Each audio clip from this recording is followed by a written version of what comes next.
আমার প্রিয়জনেরা, প্রভু যীশু খ্রিস্টের নামে আপনাদের শুভেচ্ছা জানাই। কেমন আছেন? সকালটা কেমন কাটছে? আজকে আপনি আনন্দে আছেন? আমাদের জন্য প্রতিটি দিনই আনন্দের, আর আমাদের প্রতিদিন আনন্দে থাকা উচিত। এটাই প্রভু যীশুর ইচ্ছা, আর সেই কারণেই আমি আপনাদের শিখিয়ে চলেছি কিভাবে যীশুর সঙ্গে চলতে হয়। আপনি যদি তার হাত ধরে তার সঙ্গে চলতে শুরু করেন, তাহলে আপনার জীবন আনন্দে পরিপূর্ণ হবে। হয়তো কষ্ট আসবে, সমস্যা আসবে, দুঃখ, কষ্ট, পরীক্ষার সময় আসবে, কিন্তু তিনি আপনার সঙ্গে সেই সব কিছুর মধ্য দিয়েই চলবেন।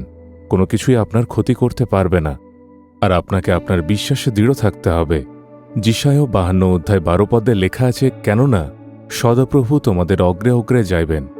এটাই সবচেয়ে গুরুত্বপূর্ণ। প্রভু আপনার আগে আগে চলবেন। এই বাক্যটি বলতে গিয়ে আমার জীবনের একটি ঘটনা মনে পড়ছে।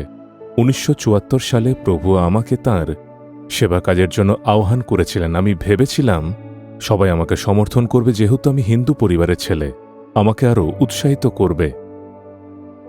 কিন্তু বাস্তবে আমি যা পেলাম তা হল উপহাস, অপমান, লাঞ্ছনা, মানুষের নিন্দা এবং আমার বিরুদ্ধে মিথ্যা অভিযোগ। আমি খুব ভেঙে পড়েছিলাম। প্রভুকে বলেছিলাম, প্রভু, এই সেবা কাজ আর নয়, আমার পক্ষে আর সম্ভব নয়। একদিন রাতে প্রভু আমার কাছে এসে আমাকে জিজ্ঞেস করলেন, তুমি কেন কাঁদছ? আমি বললাম, আমি ভেবেছিলাম আমি তোমার সেবা করলে মানুষ আমাকে উৎসাহ দেবে, কিন্তু সবাই তো আমার বিরুদ্ধে মিথ্যা কথা বলছে। প্রভু, এটা কেন? তখন তিনি আমাকে বললেন, মানুষ এমনই বলবে, এটাই সেবা কাজের পথ। তোমাকে তোমার ক্রুশ নিজেই বহন করে চলতে হবে। কিন্তু একটি বিষয় মনে রেখো, আমি তোমার আগে আগে চলছি। তোমার জীবনের যে সমস্যা, অপমান, সংগ্রাম বা কষ্টই আসুক না কেন, সেগুলোকে আগে আমার মুখোমুখি হতে হবে, তারপর তোমার কাছে পৌঁছাবে। বিশ্বাসে দৃঢ় থাকো।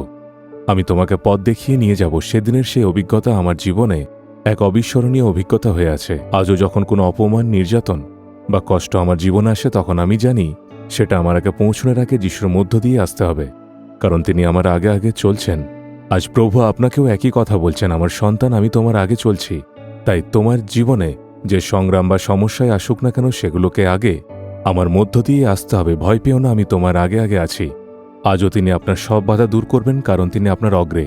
তাই বিশ্বাসে বলুন, প্রভু যীশু, আমার আগে চলার জন্য তোমাকে ধন্যবাদ। কোনো অমঙ্গল আমাকে স্পর্শ করতে পারবে না, পরাজিত করতে পারবে না। তুমিই আমাকে বিজয় দেবে এবং পথ দেখিয়ে নিয়ে যাবে। যীশু নামে প্রার্থনা করি, amen, amen. Jesus redeems Bengali YouTube চ্যানেলটি সাবস্ক্রাইব করুন, বেল আইকনটি ক্লিক করুন আমাদের প্রতিদিনের নতুন প্রোগ্রাম সম্পর্কে আপডেট পেতে।